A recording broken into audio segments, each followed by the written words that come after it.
I'm Ray Cullum, and I'm a member of the Marion Bermuda Race Organizing Committee, and I have the pleasure of speaking today with Rich Moody. Rich participated in the 2023 Marion Bermuda Race and did pretty well.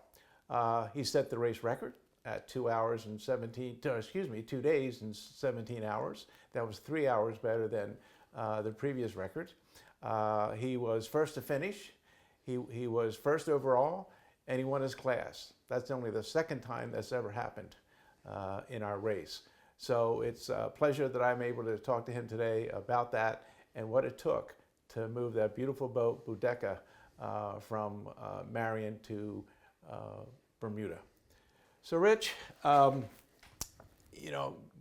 a crew together for a race like that, and it's not like you're putting 2 or 3 people on board. You have quite the crew. Yeah. What is the process that you use for that? Personality is a big part of it. Compatibility, yeah. Sailing experience is very minimal. Big boats, you've got one job. And we'll teach you that job pretty well and then cross over to multiple jobs. But personality is the first main thing. Do they get along with everybody? Yeah. Because the worst scenario, of all the sailing I've done, you get offshore and you see the true person come out. And sometimes it's great, sometimes it's not so great. Right. Yeah, had to deal with crazy stuff over the years, delivering boats, racing boats. But usually it's, they're all friends. We've sailed together for, some of us over 20 years. Wow. The core group is probably 15 to 17 years. And we take a couple of newbies. Every year we'll take on someone that has absolutely no offshore experience, has done maybe collegiate dinghy, that kind of thing. They're a friend of a friend. They come recommended. We try them out. Yeah. We kind of go through the core group of approval. Are they going to fit? Yeah. And then invite them on the boat. So we have 2 kind of crews. We have the Bermuda crew. The boat does the Bermuda race every year. That's the plan with it, if it's either the Marion or the Newport. Yeah. It's what it was built for. It's a hell of a lot of fun to sail. It gets there usually on a Monday without any questions. No matter how many mistakes we make, we'll get there sometime Monday. So the crew is a huge part of it. And when I purchased the boat, we had fortunately been able to sail it for 2 or 3 years with the previous owner.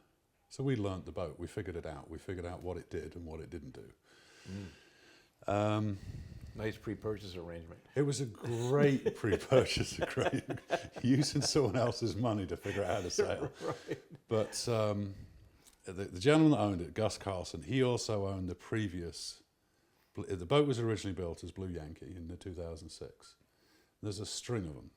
The guy, Bob Taus, built these things. He was in Commodore's Cup. He was in all kinds of things. And he built a Rigo Pew 66 in the late 90s. IMS design, big, heavy boat. Campaigned very well. And Gus actually bought that boat, and it was named Aurora. He sailed it in 2010, 2012, and did okay with it, had fun with it. God knows why he agreed to it, but he bought this one. And it was about 2017. He purchased it, named it Aurora. I got a call from a friend of mine, said, hey, can you come and help us out and sail this thing and figure out how to put it back together? Yeah. But like anything, it had been sat around for many, many years with a lot of deferred maintenance. Yeah. And the first couple of times we took it out sailing, everything broke. From the trap. Probably a good thing. To a degree, yes. Yeah.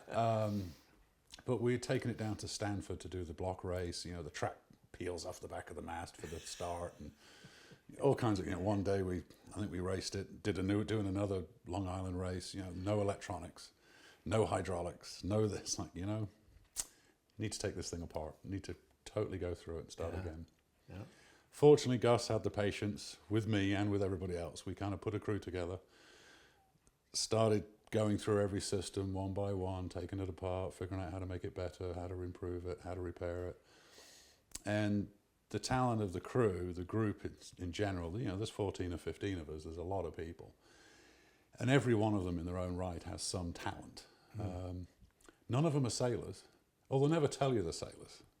Interesting. There's more sea miles on that boat probably than Christopher Columbus had. There's guys that have done 100,000 plus miles delivering boats, captaining boats, racing boats, but nobody ever talks about it. No one ever says anything. No one's wearing some shirt from another boat. We've got a couple of tree guys on the bow. We've got a lawyer that trims the main.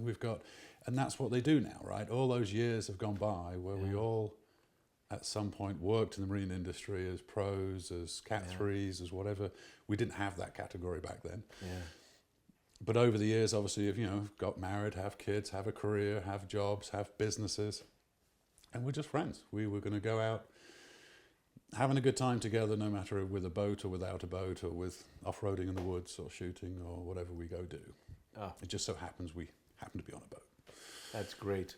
So you probably don't do a lot of practice sailing before a race. Oh, we do. We do a hell of a lot. Yeah, wow. We do. So what we'll end up doing is, like I say, there's a couple of different sides of the crew. There's the offshore, want to go to Bermuda, and then there's those guys that just don't or can't do it because of time. So what we end up doing is we put the boat in the water early. We kind of write what is called the black book. So we take our mainsail, pull out all the jibs that we have, and we don't have a crazy sail inventory. We're very limited. Didn't want to go crazy on the sails. When the boat was first purchased, there was a 40-foot container with sails. There was 4 sets of sails. Oh, jeez. And you're digging through these sail bags, and most of them were just delammed old, kind of ready for the sail bag company or the dumpster or something. But what we ended up doing is limiting, really kind of looking at what do we really need. So the first thing obviously was a new mainsail, and then started looking at jibs. And it's amazing I was a sailmaker many years ago, and boy, how the industry has changed. Yeah, certainly. Commission checks are a large part of it. So when you're pulling 36 jibs out of a container, going, why? We would have multiples of the same sail replicated. J1s, J2s, J3s. You'd be pulling sails out, J5s, J6s, brand new, never been used, but they're 15 years old. They're junk, but they've never been used. My God. So anyway, that was the first season, was go through what sails we have, figure out what do we really need. We had 4 mainsails, and I think we ended up with 1 that was usable, and it was fine for us. There was nothing wrong with the boat as far as how it was put together and sailing at that point. We weren't that good. We were still figuring it out. So after that, we obviously decided, okay, a new mainsail's the first step. Let's get a new main. Then we started looking at all the jibs, and we were, a couple of seasons ago, we did an Ida Lewis distance race. We must have gone through 8 jibs in a race. They'd just fall apart. You put them up and you just see them split at the seams. You'd see the luff tape fall off. Things like, all right, throw it down below, pull out another one, which was actually great. I was going to say, that's sort of self-selection for getting rid of them. The sail bag company loved us because we would dump 2 or 3 head saws every few weeks off with them. Go, here you go, do what you can with them. But that really narrowed down what we really needed, what the sail inventory was really going to come about. And you looked at all the sail flow chart that they had for the boat, and you had sails that went up for 3 or 4 knots. As soon as the wind changed 3 or 4 knots, you put up a different one. It's like, this is nuts. Whoa. So that made life actually quite easy, is burning through all those sails and eventually coming down to, okay, what do we need? A decent main, 2 or 3 good jibs, and 3 or 4 kites. We actually eliminated zeros off the boat. Every time we put a code 0 up, we'd go sideways faster than we did forwards. And it was kidding. I always hear such great things about code zeros. Yeah, and I think over the years they've definitely changed. These were obviously old generation things, very heavy, overbuilt. Definitely more for an offshore kind of thinking than around the buoy thinking. Yeah. And we'd get these, and a couple of the crew nicknamed them turbo buns because the boat went fast when you put the 0 up, but not necessarily in the right direction. So we had figured out, spoke to sailmakers, spoke to guys we knew, and sure enough, they're getting away from zeros. They're coming up with all these different ideas. So we took the zeros and just basically put them back in the container and said, right, we'll get back to those. And for the Marion race, what we had figured out is it's mainly jib reaching, not as much spinnaker running as you think. Right. And built a new general service like a jib Genoa staysail. Oh. And put a removable inner forestay. And it balances the boat out very well. It's as fast as the zero. Wow. It gives you a wider angle of sail range and wind speed, and a lot easier to handle. Wow. Why? So we rigged up an outboard sheeting system, used the GS, and we do very particularly well with that setup. This boat's easier to sail, it's easier to drive, it's comfortable, it's fast. And you use that in a lot of conditions and a lot of different regattas? I would say 65% of the time on those close reaching wind, apparent breeze forward at 90 degrees, we put the GS up. Wow, nice. Go into some of these reaching kites, the boat just falls over. You can go not slower with the GS and jib, but actually go where you want to go, is what we figured out. Yeah. So you went through all your sail inventory. Did you also have to go through the navigation side of the boat? We do. So the ratio is probably 50 to 60 hours per hour of sailing of what we do. Wow.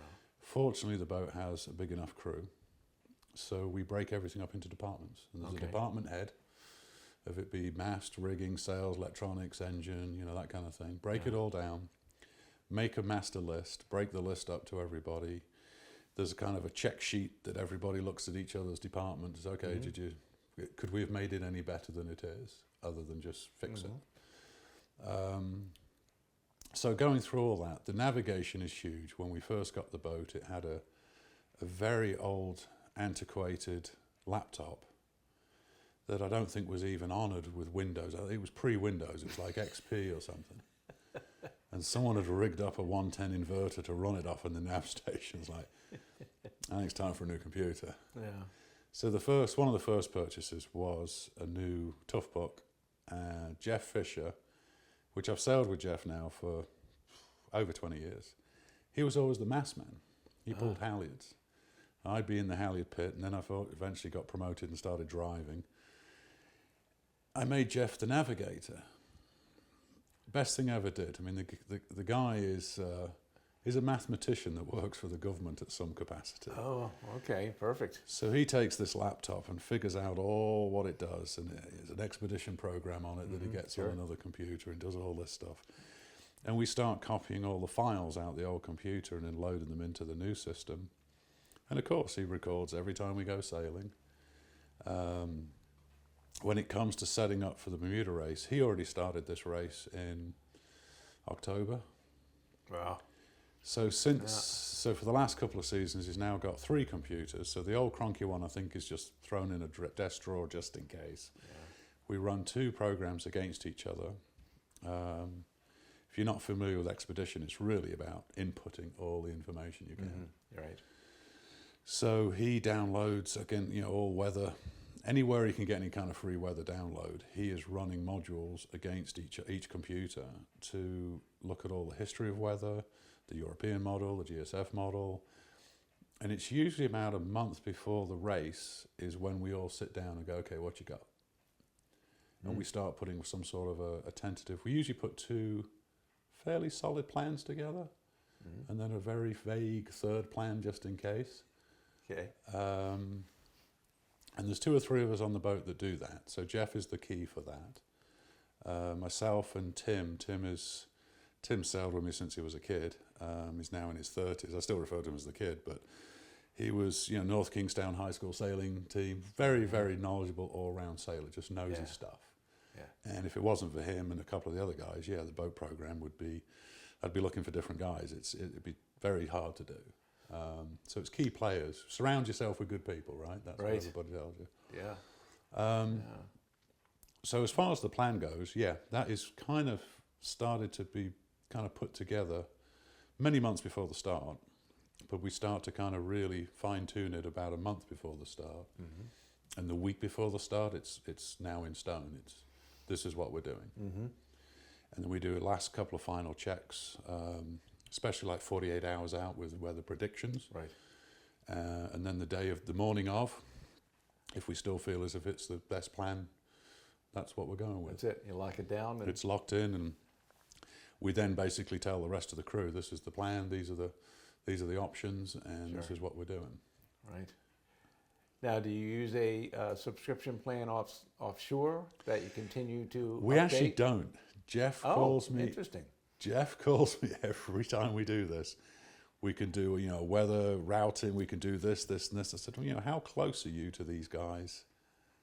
Every time you've done it and we haven't purchased it, how close are you? I said, spot on.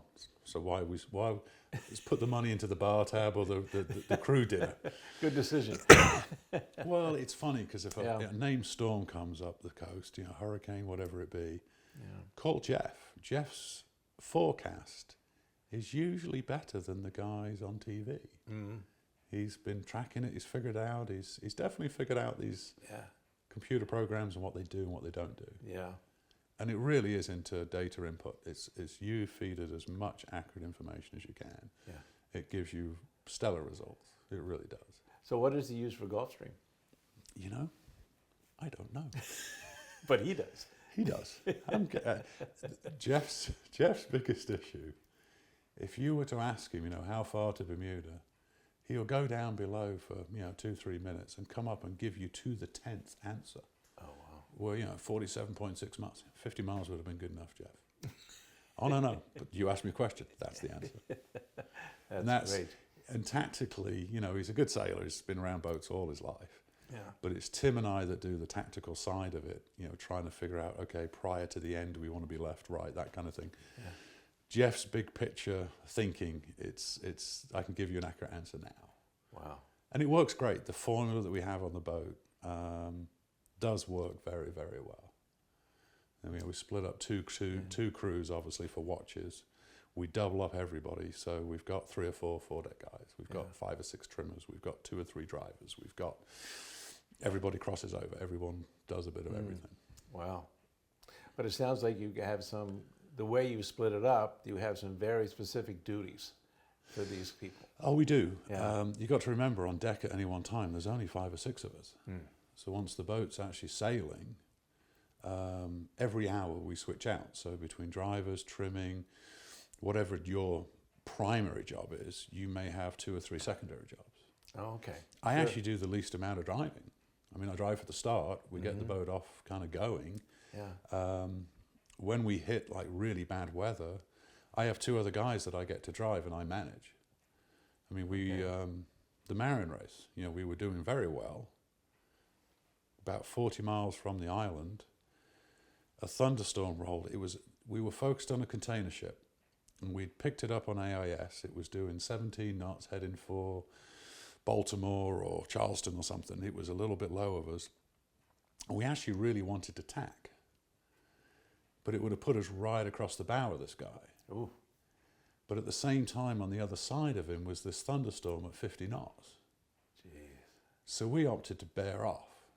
And it was actually a mistake. We should have probably hove to, or we should have done something different. Yeah, okay.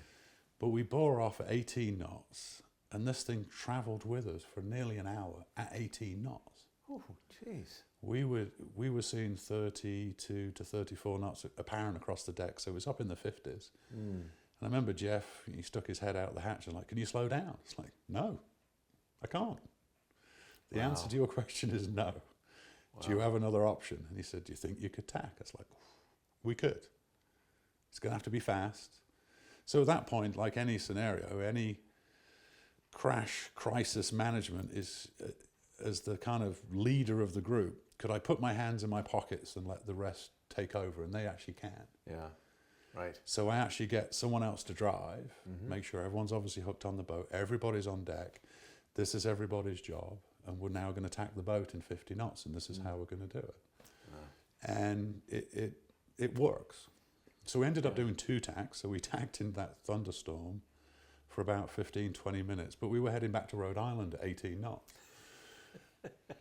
And once it kind of got the other side of us, it's all right, let's tack back and head back to Bermuda. I mean, that was the only way to get around it. We just could not outrun it.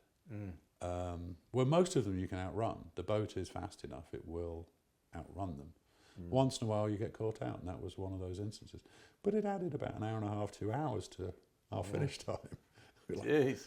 So you could have broken the record even more. Well, that would be the plan next year. Maybe see if we can shave another couple of hours. May not make that mistake again. Yeah. So it sounds like you are on the balls of your feet anyway. So even if you're doing a rumline course and you want to, you have to dodge something, you're prepared to do it, and you're ready. Oh yeah, absolutely. And you talk about it, and it's. We discuss it. We usually find it on the radar, right? Jeff spends most of his life down below, staring at that screen. We see him sporadically every few hours, comes up on deck to see the sunshine or see the daylight or whatever it is. But give him credit. He is definitely dedicated to that position on the boat, and he does it very, very well. Yeah. We sailed with a gentleman years ago on a 12-meter from California, and he said, here's my buddy's number. You should call him with any questions. His name's Stan. I know where you're going. Jeff calls this number, and it's Stan Honey. Apparently, they're very good friends. No, they talk back and forth, and this is what I found, this is what I want to do, and then Stan is open to giving him answers, and this is what I would do. Yeah. But I mean, Jeff talks to him like he's coming over for Thanksgiving. It's pretty funny. Well, I happen to be on a board with Stan. Do you? And he's a fabulous guy. Yeah. And very open with giving you help. Jeff has his number, calls him with a question, and Stan gives him an answer. Wow, that's fabulous. Yeah. That's fabulous. So Jeff's filled that role exceptionally well, and it fits the boat really well. I mean, as far as what we are, a bunch of amateurs that used to sail for a paycheck, and now just do it solely for fun and having a good time. And that's really what it comes down to. That's terrific. So how many years you been doing this? What, with this boat? Yeah. This is actually, I bought the boat the last Newport Bermuda race. So we'd had, how many years have I been sailing? How many years? No, doing with this boat, this 1 program. year. 1 year. The Marion race was your first year on that boat? Yeah. Oh, geez. That's quite an auspicious start. Yes and no. I mean, when you look at, go down the list. So we start at the front of the boat. Steve's done the bow on a boat for me for 20 years. Mm. We campaigned Courageous for 10 or 11 years. Oh. We were racing on all kinds of different boats. We would all just kind of go together, and it was a package deal. Tommy Langan, his dad was Langan Yacht Designs. Oh, sure. Grew up on the dock in a diaper. Right. Involved in America's Cups, things like that. Tommy will never tell you what sailing he's done. I know he's done deliveries to Thailand, Philippines, tall ships, built boats, done you name it. Would he ever tell you he's a sailor? No, he's a tree guy. He has a tree cutting business. As he puts it, I murder trees for a living. The second guy on the bow is Sean, another tree guy. Would you ever know he's a sailor? Unless he's wearing a T-shirt that, he's got a 100-ton captain's license for moving tall ships around Boston Harbor. Does it for fun at the weekends. Doesn't go offshore racing. Can sail, can probably tie more knots than I'd know how to do. But Tuckerman does the halyard pit. North Kingstown High School sailing team. Done a bunch of races, done this, done that. Never tell you. You have to pry it out of these guys. The trimmers, both sailed with me on Courageous, grinding, trimming, you name it. McNally is the lawyer that trims the main. He was the captain on Geronimo for St. George's for several years. Wow. Hundreds of sea miles, thousands of sea miles. Jacques, the crazy South African, him and I talk about the maxi regattas we did in the 80s. We were on opposite boats. Never knew each other. Yeah. But he was based out of South Africa. I was, we were sailing down in South America. Again, no one ever talks about it. No, there's no bragging rights on the boat because you never know who you're talking to. Right. We've had a couple of guys that have come and sailed with us, are still, the inflating egos or whatever, and trying to give you the bragging a little bit, and then they start talking to other crew, and they're like, "Holy crap!" I'll keep my mouth shut. I'll keep my mouth shut. Exactly. But that's what it's come down to. It's I mean, obviously there's a lot of luck involved, right? Doing that Marion race. I mean, the weather played out, our decision making, that kind of thing was definitely, it was a heads or tails. We were lucky. Yeah. But most regattas are that way. You prep for the worst and do your best and see what the result is. So once you get to Bermuda, do you turn the crew around? Do you have a new crew? Or No. Obviously, jobs permitting, some of them will fly back. They usually stay for the crew dinner, which is usually Tuesday night. Yeah. They'll fly back, and then we already have basically half the crew will help deliver the boat back. No kidding. Wow. Wives, girlfriends, kids, that kind of thing will come on the boat, and we leave typically on a Thursday to get the boat back in Rhode Island by Sunday. So they go to work on Monday. They've only had to take a week off work. Because that's the limiting factor for all of us, because we all actually have jobs. It is, I know. That's normally the problem. We wrestle in working on the race, we wrestle with getting everybody back by the 4th of July. Right. That's sort of but I mean, your thinking is so far ahead of anybody else could even consider for the most part. Well, turn around and be back by Sunday? Yeah. No. Well, you see, the boat enables us to do that. Yes. I mean, the Marion race last year, it was, obviously we'd figured out what we'd done before we'd finished. Yeah.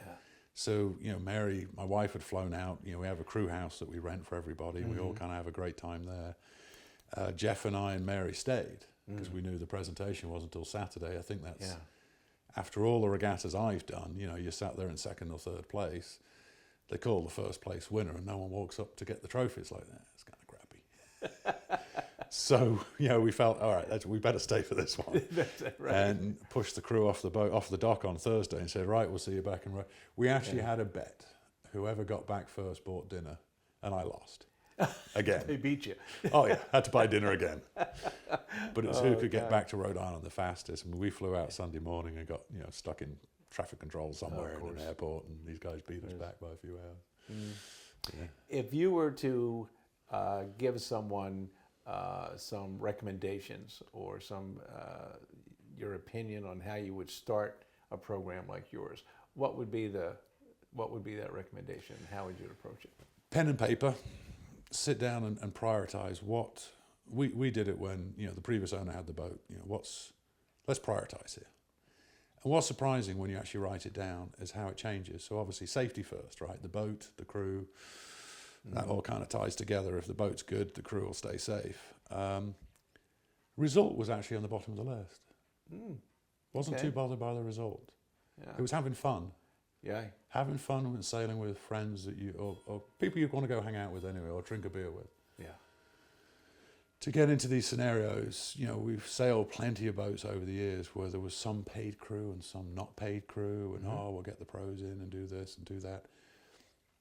It really does take the kind of fun out of it, the luster off of it. It's not as fun and polished, and you ended up at the end of a regatta, these guys are basically just drop whatever line was in their hand and walk off the boat and expect someone was going to tidy up, clean up, and they'll go schmooze with the owners up at the yacht club while the rest of you are still cleaning and packing sails, folding sails and stuff like that. It's kind of crappy. Yeah. So it's basically what you're saying is get the right boat, or a solid boat. Any boat. Yeah. Any boat's racing. A solid boat, yeah. A decent, I mean, if you want to do, say, a Bermuda race, yeah, is obviously, the boat you currently have is capable of doing it, and how much work is involved in getting it ready. Or is there, opportunity to get a different boat, a faster boat, a stronger boat, a better boat, that kind of thing. I mean, that's the first thing, obviously, is the boat. And then obviously you've got to look at crew. You can pick your friends and you can pick your crew. You just can't pick your family. And when you start doing these races, 24 hours out is, the true person kind of comes out. They're either going to stay in the bunk the whole time, they're going to be a great help, they've really put the time into the boat, know the boat. Yeah. I'm a big believer. I mean, I actually, the crew that I have, or the crew that, basically they have me really, we all work on the boat ourselves. When you put the call out, we're going to take the rudder out, they all show up. We're going to figure this out. Now, if we get to something that we don't know enough about, we'll find someone that does. Right. And get them involved. But and it's not really about saving money and trying to be cheap on yard bills and things. When something goes bang in the middle of the night, you want to know what it is, and you want to know that you can fix it. You can kind of identify it fairly quickly, and is it a problem? Is it something we need to stop the boat? Do we need to... And everybody on Boudica is very much, keyed into that. When I got the opportunity to buy the boat off Gus, that was the first call I put around to the key players. If I buy this bloody thing, you guys give me a couple of years, 2 or 3 years of let's campaign it. Like, absolutely. And everybody shows up, even in the rain, in the winter, and the 4 o'clock dark nights. All right, we've got to strip this thing down and get it to the shop and figure out how to rebuild it. And that's key. So I think for anybody that wants to get into it is assess the boat or the boat you're looking at buying. And what do you want to accomplish? I mean, is it you're trying to break into the racing scene? Do you just want to do some distance passages and kind of do it safely and do it properly? Yeah. One of the first things I did is I made everybody on board do the safety at sea course and the first aid certificate course. For a couple of reasons. One is they're committing. 2, if you ever have any crew problems down the road, you're more than covered to qualify for the 5 or 6 people that need the safety at sea and the one person that it doesn't matter. Crew doesn't. And crew, people will pillage your crew. Oh. When they start to become... Oh, interesting. Okay. Oh, yeah. When they start to become fairly qualified. They're good assets, right? They can jump on boats and do quite well. Sure. I just figured out is give them plenty of crew gear, pay for the crew house, and feed them and water them, and they're pretty loyal. Yeah. That'll make those crews pretty happy, actually. Ours is really a camaraderie of a group of guys. Yeah. But for someone that wants to get into it, is really look at the boat, assess your boat.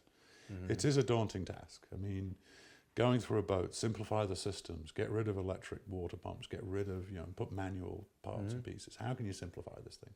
Yeah. Where you can, with your talent, repair the boat on the fly. If something happens at sea, I didn't get that diaphragm system for my Jabsco pump.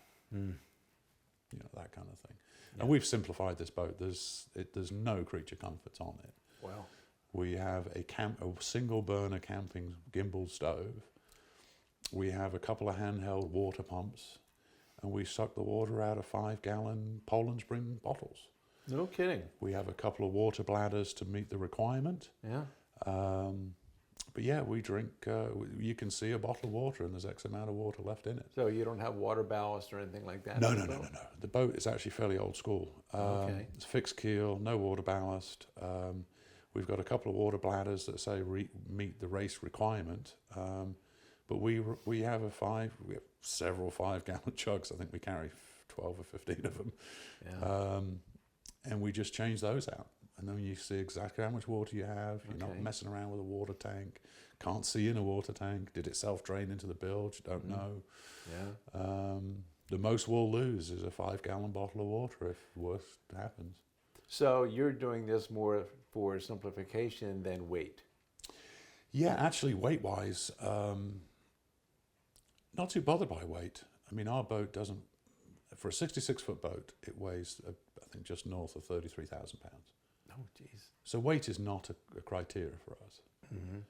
Now, I don't need to load the boat down with a bunch of nonsense. Yeah.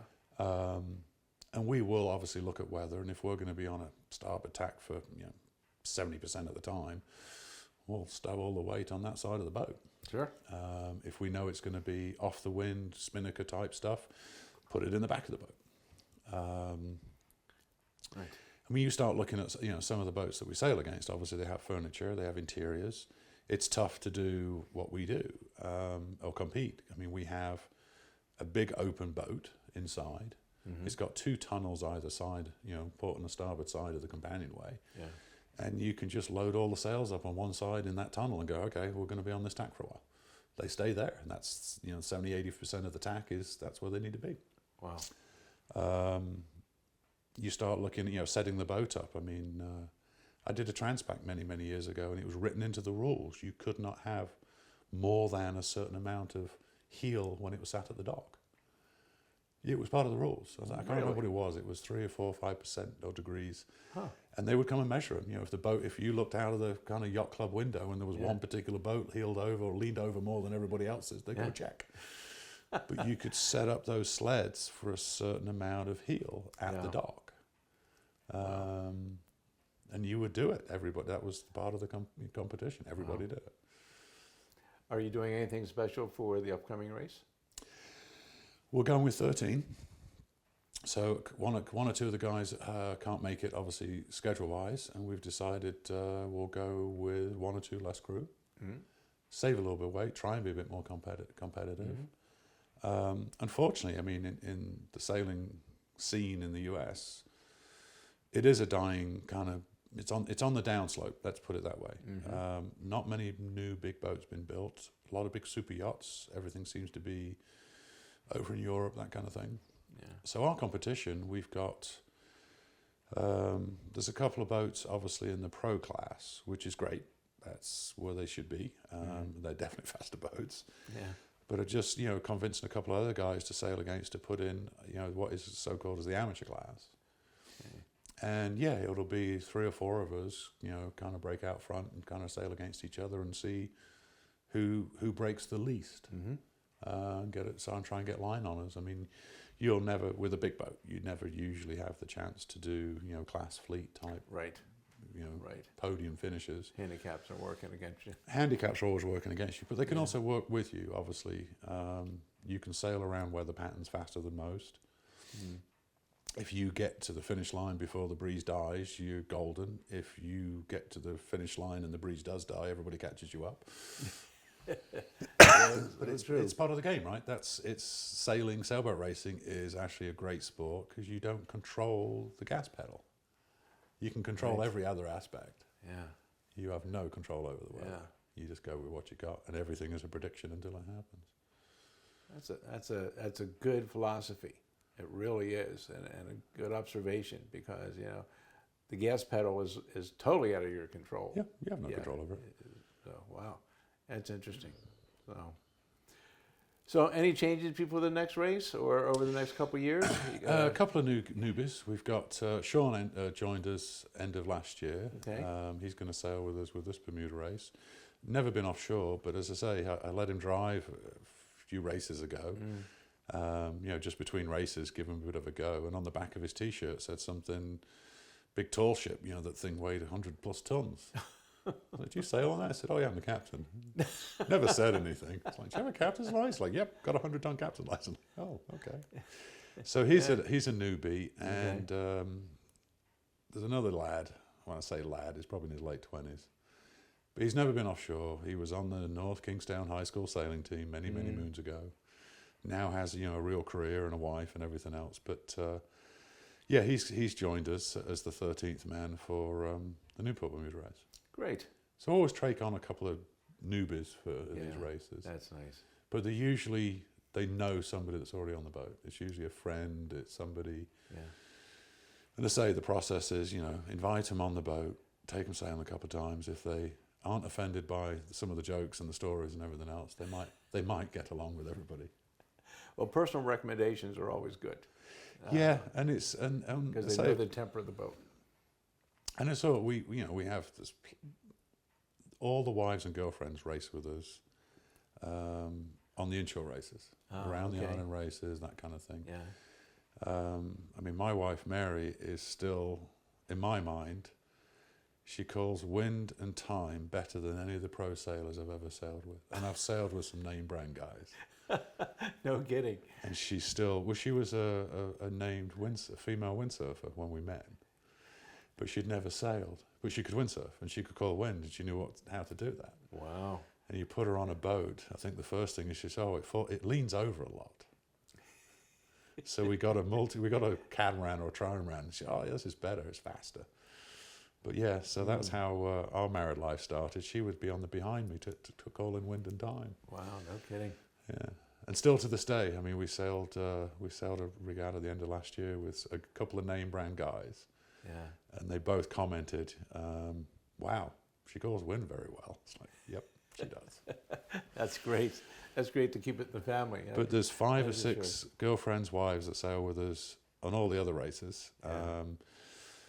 Courtney, Mike's wife, and her son, they helped deliver the boat back. The 3 of them are on the boat for delivering it back.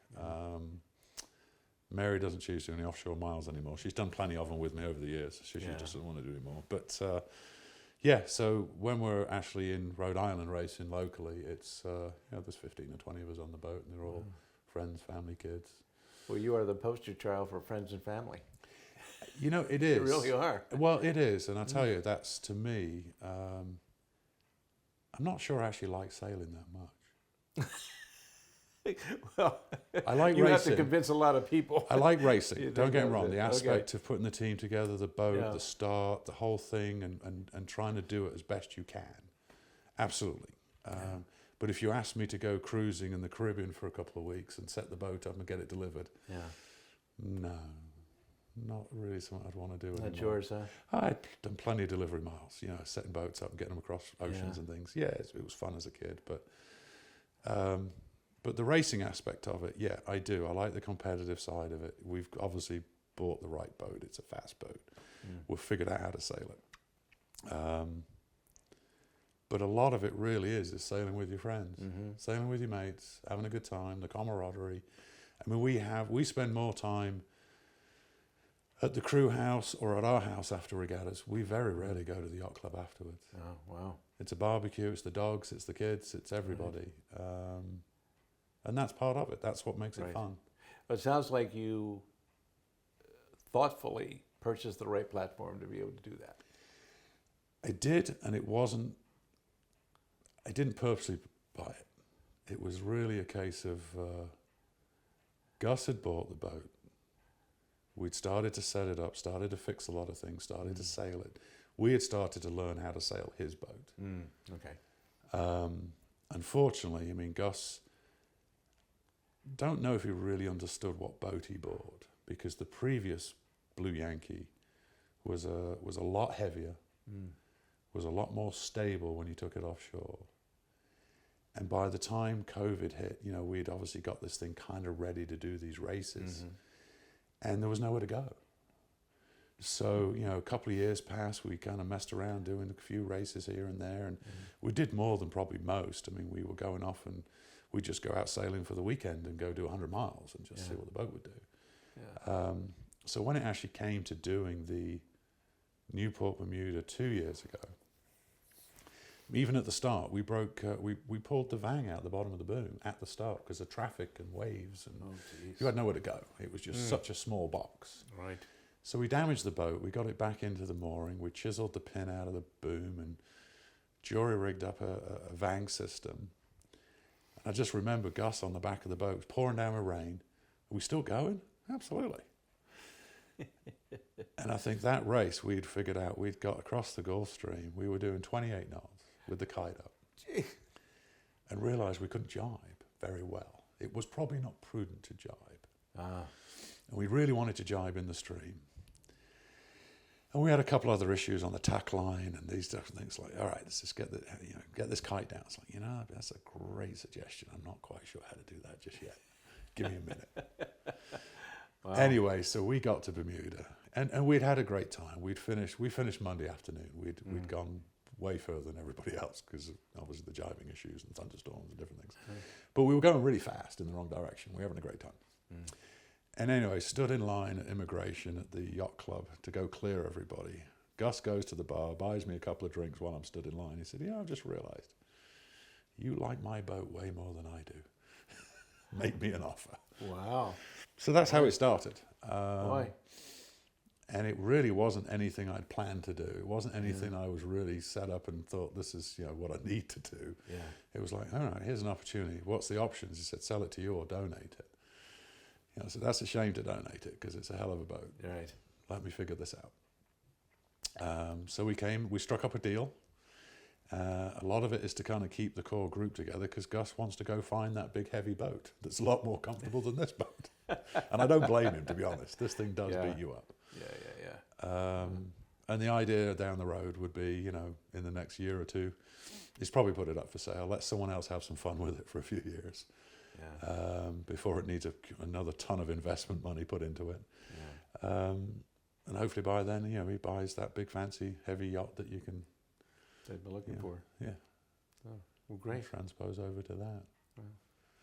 Well, I can't tell you how much I appreciate you spending some time to talk about this, because more people need to hear what you're saying, because I agree with you 100% on compatibility on a boat, comfort, trust, all of those things are so important on a boat. And I remember being years ago, having the opportunity to go to the New York Yacht Club in the city, in Manhattan, and fellows, I can't remember his first name, but he did one of the round the world races. Van Richthofen was his name. Yeah. Flyer was Flyer. the boat, right? Dutch guy, yeah. Flyer. And someone asked the question that I asked you, what's the most important thing? And he said compatibility. And he said, never is there a crossword said on our boat. Yep. And I've just always kept that in the back of my mind. I said, that's important. It is. And, It's huge. and if I'm going to race, if I'm going to be on a boat, very small space, four people or 8 people or 16 people, you better like them. Yep. You know, you really better. And you are the epitome of that. So thank you. You're welcome. Really, really appreciate it. You're So, welcome. All right. And hopefully we'll see you in 2025 at Marion Bermuda. It's the plan. Okay. Bring some of your friends. We'll try. All right. Thanks a lot, Rick. You're welcome, Really Ray. No appreciate it. problem. You bet. No problem.